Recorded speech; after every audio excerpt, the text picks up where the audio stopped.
पिछले वीडियो में हमने कुछ बहुत ही आम घटनाओं को देखा था और कई सारे क्यों वाले सवाल पूछे थे कि आखिर ये चीजें क्यों होती हैं। इस वीडियो में हम ऐसा ही एक आसान सा उदाहरण लेंगे और ये समझने की कोशिश करेंगे कि वैज्ञानिक इस तरह के क्यों और कैसे वाले सवालों के जवाब कैसे ढूंढते हैं। इस पूरी प्रक्रिया को हम वैज्ञानिक विधि या साइंटिफिक मेथड कहते हैं। तो मेरे दोस्त अर्पित ने बाजार से 2 छोटे पौधे खरीदे और उन्हें 2 अलग अलग गमलों में लगा दिया। कुछ दिनों बाद उसने ध्यान दिया कि एक गमले का पौधा थोड़ा अस्वस्थ और सूखा लग रहा था। अब उसका सवाल ये था कि ऐसा क्यों हुआ, एक पौधा बीमार सा क्यों हो गया जबकि दूसरा बिल्कुल ठीक ठाक था। तो उसने ये अनुमान लगाने की कोशिश की कि ऐसा क्यों हुआ होगा।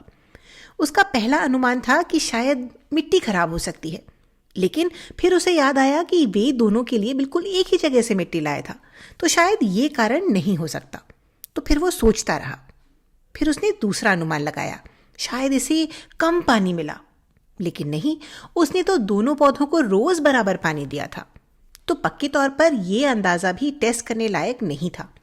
फिर उसके दिमाग में तीसरा विचार आया कि शायद इसे कम धूप मिली।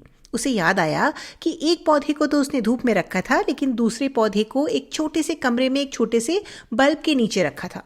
तो अर्पित ने सोचा कि शायद यही वजह हो सकती है कि ये पौधा ठीक से बढ़ नहीं पा रहा। और अब उसने इस बात की तह तक जाने और एक नतीजे पे पहुंचने का फैसला किया। और इस नतीजे तक पहुंचने के लिए उसने अपने इस अनुमान को टेस्ट करने का फैसला किया। तो अपने इस अनुमान को टेस्ट करने के लिए उसने एक बहुत ही आसान सा टेस्ट तैयार किया, जिसे हम प्रयोग या एक्सपेरिमेंट कहते हैं। और ये कुछ इस तरह से था। उसने 2 पौधे लिए और एक पौधे को एक अंधेरे कमरे में रख दिया जहां बिल्कुल रोशनी नहीं आती थी, और दूसरे पौधे को उसने धूप में रख दिया। और चीज़ों को आसान बनाने के लिए उसने धूप वाले पौधे को प्लांट ए कहा और अंधेरे कमरे वाले पौधे को प्लांट बी का नाम दिया।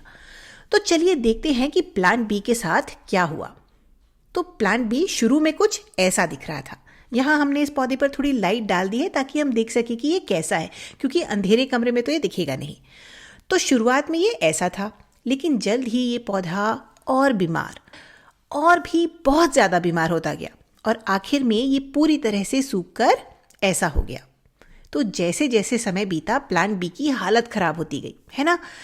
अब प्लांट ए का क्या हुआ जो धूप में रखा था। तो प्लांट ए पहले दिन ऐसा था और कुछ दिनों बाद भी ये ऐसा ही रहा और ऐसा ही रहा। तो प्लांट ए बिल्कुल वैसा ही रहा, वो एकदम स्वस्थ रहा और प्लांट बी मर गया। तो इससे अर्पित को ये पक्का विश्वास हो गया कि प्लांट बी के मुरझाने की वजह धूप की कमी ही थी, लेकिन वो इस बात को 100% पक्का करना चाहता था। तो उसने क्या किया, उसने बाजार से बहुत सारे और पौधे खरीदे और हर एक पौधे के साथ यही सेम टेस्ट किया और उसे हर बार यही नतीजा मिला। तो उसने देखा कि अंधेरे में रखा गया पौधा हर बार मर गया। तो फिर उसने ये नतीजा निकाला कि पौधे बिना धूप के नहीं उग सकते। ये समझना कोई बहुत मुश्किल तो नहीं था, है ना। तो ठीक है, अर्पित जो शुरू से कर रहा था उसे ही हम वैज्ञानिक विधि या साइंटिफिक मेथड कहते हैं। चलिए जल्दी से देखते हैं कि ये क्या है। हम इसी उदाहरण का इस्तेमाल करके इसे समराइज करते हैं। तो यहाँ वे 2 पौधे हैं जिनके बारे में हम बात कर रहे थे। सबसे पहली चीज जो अर्पित ने की वो थी अवलोकन, यानी ऑब्जर्व करना। ऑब्जर्वेशन मतलब ध्यान से देखना। उसने देखा कि एक पौधा बीमार था और दूसरा स्वस्थ था। फिर उसने सवाल पूछने शुरू किए, है ना। इस मामले में उसने ये सवाल पूछा कि एक पौधा बीमार क्यों है और दूसरा स्वस्थ क्यों है। फिर उसने एक अनुमान लगाकर अपने ही सवाल का जवाब देने की कोशिश की। शुरुआत में उसने अनुमान लगाया कि मिट्टी खराब हो सकती है, लेकिन फिर उसे लगा कि इसे टेस्ट करने का कोई फायदा नहीं है क्योंकि दोनों की मिट्टी में कोई अंतर नहीं था। फिर उसने सोचा कि शायद पानी कम मिला हो, लेकिन उसने तो दोनों को बराबर पानी दिया था।